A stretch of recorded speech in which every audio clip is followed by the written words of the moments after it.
Hello Top Top Mom, bienvenue dans cette courte capsule sur le sujet des boires de nuit.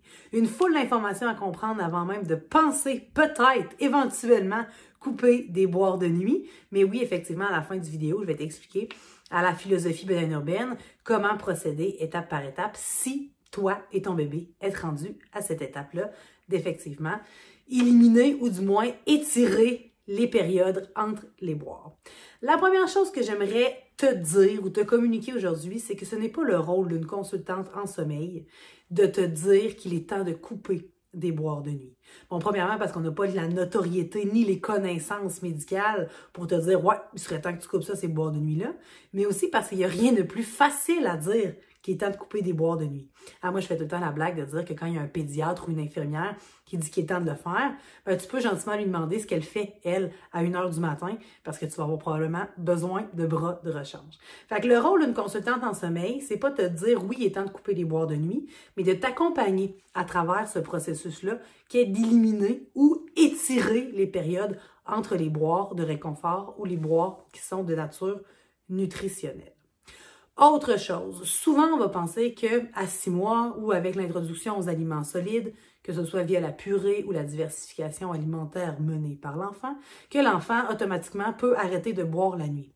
Ce qui est un peu vrai et un peu faux, parce que selon la théorie médicale, oui, un enfant, à partir d'un certain poids, d'un certain âge, pourrait faire des plus longs stretches. Bon, tu as sûrement déjà entendu parler du 4, 5, 6, 4 mois, 5 kilos, 6 heures d'affilée. Mais encore là, c'est là que je te reviens à la fonction, qu'on revient ensemble à la fonction des boires de nuit, qui, oui, sont là pour répondre aux besoins nutritionnels, mais aussi aux besoins de réconfort. Et c'est là que c'est important de comprendre que la succion, que ce soit avec l'allaitement ou encore avec les biberons, permet la sécrétion d'endorphines. Mais oui, ton enfant, au cours de sa vie, avant de comprendre que tu veilles sur son sommeil sans nécessairement être près de lui, sans nécessairement qu'il te voie ou qu'il soit comblé par ta présence, mais c'est possible qu'une fois de temps en temps, pendant la nuit, il ait besoin de faire ce qu'on appelle en québécois un spot check pour s'assurer qu'il y a toujours quelqu'un qui veille sur son sommeil. Donc oui, les boires de nuit ont une fonction nutritive, mais aussi peuvent combler un besoin de réconfort pour que l'enfant puisse s'abandonner à nouveau vers le sommeil paisible à la transition entre ses cycles de sommeil. Je trouve ça important de faire la part des choses parce que non, c'est pas vrai qu'un enfant est juste un estomac sur 2 pieds. Autre chose, avant d'éliminer des boires de nuit, ce n'est pas le rôle d'une consultante en sommeil de te dire qu'il est temps de le faire, mais c'est aussi important de te renseigner auprès d'un professionnel dans le domaine de la santé qu'il est temps de le faire, que ce soit ton pédiatre, un médecin de famille, encore un nutritionniste, que ce soit le bon timing pour pas nuire à son bon développement. La dernière chose qu'on veut, c'est bien entendu nuire à sa croissance.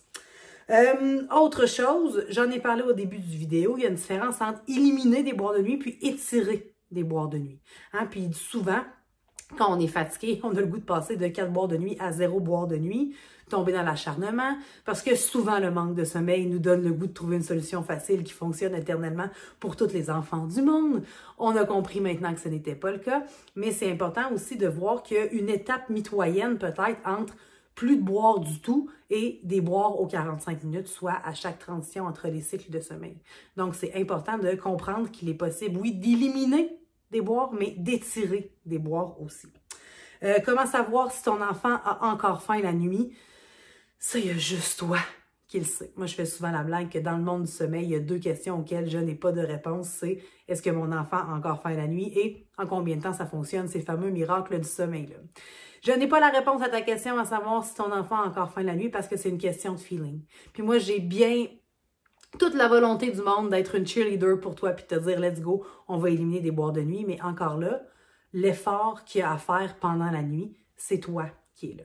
Puis tant que tu n'es pas convaincu que ton enfant n'a vraiment plus faim puis que ce réveil-là, c'est un réveil de réconfort, c'est certain que ton premier réflexe, ça va être de nourrir ton enfant pour éliminer la variable de la faim, ce qui est une excellente façon de procéder. Mais tant et aussi longtemps que toi, tu ne le sais pas de façon complète et de façon très soutenue que ton enfant n'a plus faim la nuit, c'est sûr et certain que peu importe les bons mots que j'ai pour toi, et peu importe la façon de faire, et peu importe même si je te donne une formule magique qui fonctionne dans 3 jours, chose que je déteste et que je ne prône pas, mais qui est prônée par d'autres consultantes en sommeil, et c'est correct, c'est sûr et certain que ça ne pourra jamais fonctionner. Fait que la première chose à faire, c'est de toi savoir que ton enfant, à cette heure-là dans la nuit, c'est plus un boire de réconfort plutôt qu'un boire nutritionnel. Et c'est là que la magie des miracles du sommeil embarque. Comment on fait théoriquement pour enrober ou résorber des réveils nocturnes à la philosophie Beden-Urbaine? La première chose, on en a parlé, t'assurer que ton enfant n'a réellement pas faim à ce moment-là. Et on a aussi la variable de la soif. Donc, quand on parle d'offrir de l'eau à un bébé pendant la nuit pour éliminer des boires de nuit, on ne remplace pas un boire de nuit par de l'eau, mais on vient étancher la variable de la soif qui, elle, pourrait être une variable qui l'empêche de se rendormir. Bon, bien entendu, on a vérifié qu'il n'a pas chaud, pas froid, que sa couche n'est pas pleine et qu'il n'a pas mal nulle part. Autre variable qui pourrait empêcher son réendormissement. Et là, c'est là que la théorie Beden-Urbaine prend tout son sens.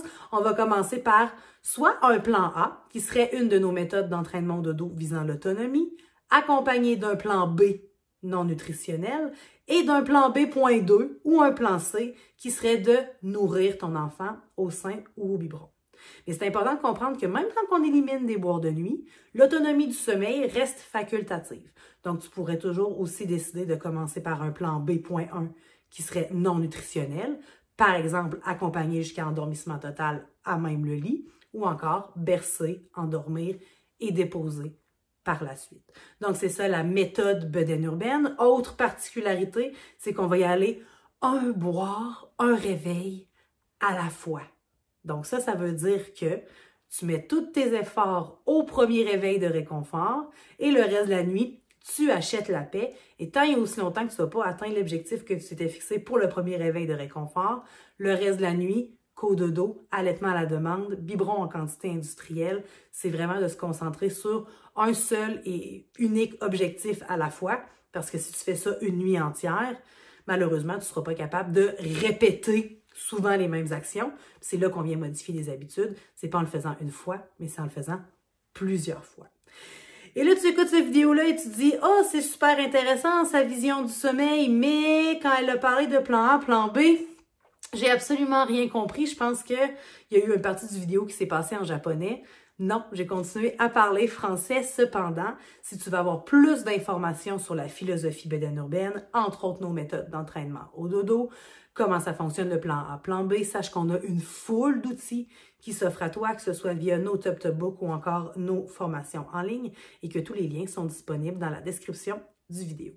En espérant que ça te donne quelques pistes d'observation ou quelques pistes de solutions à mettre en place pour t'aider à éliminer et ou étirer les boires de nuit. Et sache que si tu as besoin d'aide supplémentaire, bedenurbaine.com, on est là pour t'aider. Bonne fin de journée, top top maman.